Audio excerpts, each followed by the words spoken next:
I guess you do. And so I was driving over with her to the infamous storage unit, and I said to her, okay, so tell me what's in the storage unit.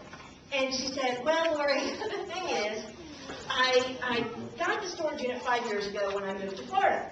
And I said, are you telling me that you have not been to that storage unit in 5 years? And she said, oh, no, 4.5. Bad thing. So we finally get to the storage unit. She rolls up the big door, and she starts pulling things out. Now I'm standing back on bug duty and, kind of seeing the things that are coming out. At the end of the day, we did spend all day. You want to talk about time-consuming. All day. She saved one dress out of the storage unit. We loaded it up in my Jeep and we took it to her house. And we connected it into her bedroom. The next morning she called me and she's like, well, Lori, the dresser is not a saver. And I was like, what are you talking about? You loved that dresser had to come home with you. I helped you carry that dresser. What you mean the dresser is not a saver? She said, well, it smelled so bad. In the middle of the night, I had to drag it out to the lanai. She said, and so I've been scrubbing it, and I bleached it. You don't bleach dressers, by the way. That's a bad thing. She bleached the dresser, and it smelled so bad, Goodwill wouldn't take it when she called them to come and get it, okay? I tell you that to help you understand that she paid for this storage unit for 5 years. She paid $120 a month for 5 years and got absolutely nothing to show for it. Now, how many of you are spending $120 a month on a storage unit that you've had for 5 years? Not very many. Aren't you feeling a little good about yourself right now? I don't have a storage unit. I'm not cluttered, right? I want you to think for a moment about your house. That space that you pay rent or mortgage on, okay? Every little square foot of that space costs you money every month. All you have to do is you take your mortgage, you divide it up by the square foot, and it will tell you exactly how much each square foot of your space costs you. And most of us, as we get older, we attempt to downsize, right? We attempt to downsize. In this economy, that's not happening quite so easily as it used to, but we attempt to downsize. And most of us do it after we realize that the space is not being used for anything but as a storage unit, right? So it costs us a tremendous amount of space, time, and money. It also costs you an awful lot of energy. How did it make you feel when I said close your eyes and think of that space? That wasn't a pleasant experience, was it? When you open up your closet in the morning and it looks like Walmart threw up in it, and you're standing there and you say, I have nothing to wear, does that feel great? It's a wonderful way to start the day, right? Of course not. How much energy have you already given to that stuff? An awful lot. The thing is, if I was to ask the average American on the street, what would you like more of in your life? Just give me a couple of things. You know what they're going to say? They're going to say time, money, and energy. That's what they're going to say. Those are three very, very important things. And if you don't hear anything else that I say tonight, I want you to hear this. I guarantee you, if you get rid of some of your clutter, you are going to have more time, energy, and what was the other one? Money. Y'all didn't forget the money one, right? It's a really, really big deal. Less is more. Less is more. Less stuff is more time, more energy, and more money.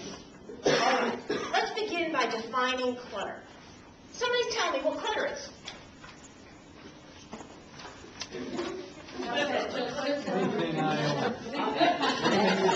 All right, you got it. The number one, and there are three definitions of clutter. Number one is anything you don't use on a regular basis. Okay? Now, we all use clothes.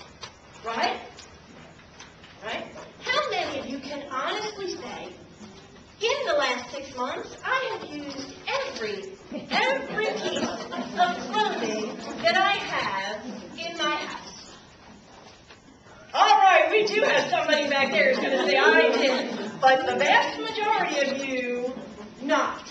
Statistics tell us that we wear 20% of our wardrobe 80% of the time. That means that 80% of our wardrobe is just hanging out in there, not doing us a whole lot of good, right? Okay. What is the most amazing thing about that statistic is that it holds true whether you have 5 skirts or 50. You will still choose to wear 20% of your wardrobe 80% of the time. One of the saddest consultations I ever did as a functional consultant was out on Sanibel Island in Florida. And I drove on Sanibel Island to this absolutely beautiful, beautiful house. 3 levels, overlooking the water on 3 sides. And as she's taking me through the house, I said to her, what I want you to do is I want you to talk me through this house. I want you to tell me how this space relates to your life. And she took it on. She's walking through and she's like, and we got this in Morocco, and oh, we did this when the kids were little, and she is connected and in love with her space, right? And we're walking through the space, and it's like 2.5 floors of this. And I'm sitting there going, I don't know what I'm going to tell her because everything's great. And so we're walking through, and we finally get upstairs to what was the real bedroom area, okay? And she had 2 boys who were in high school when they moved into the house, and they had gone off to college and things, and she took their bedrooms and made them into a dressing room, closet thing, right? And so she's showing me her bedroom, and I see this door over there. And I said, oh, and what's behind this? And I opened the door, and the angels sang, and the heavens parted, and I heard music. And I entered the most phenomenal closet space I have ever seen. It literally was probably half of this space, and it was all built out, color-coded, accessory hangers, little shoes facing all the same direction. It was magnificent. Before I fell down and worshipped the closet, I turned to her and said, how does this space make you feel? Because she's standing all the way back in the corner with this really strange look on her face. And she said, disgusting and out of control. And I said, why? And she said, because all of these are a size 5. And this, and she closes the door, it's actually on the other side, but she closes the door, and there's this section that's about this big, with all of these hangers kind of jumbled and shoved in there, and this nasty pile of shoes, and she said, and this is what I wear. And I said, well, I have to ask you, how long has it been since you've been a size 5? And she said, 9 years. And you have to understand what that means, 9 years. What that means is that she moved those clothes with her from her old home to this new home. Not only did she do that, she stored them until she built a shrine to the size 5s. And I said to her, you do understand that this all has to go. I mean, really, you cannot get up every morning and naked face the world, and the very first thing you say to yourself is, I am disgusting and out of control. That cannot be acceptable in anybody's world. I said, it's got to go. She said, my husband will kill me. And this is why I work better with men than with women. I said, is he a size 5? And she did not even crack a smile. And I said to her, you know, you are not saving him any money by having the shrine to the size 5s and feeling bad about yourself all the time.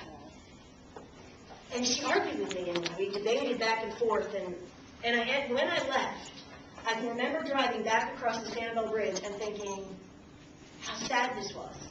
That, like, literally, just about everything in her life was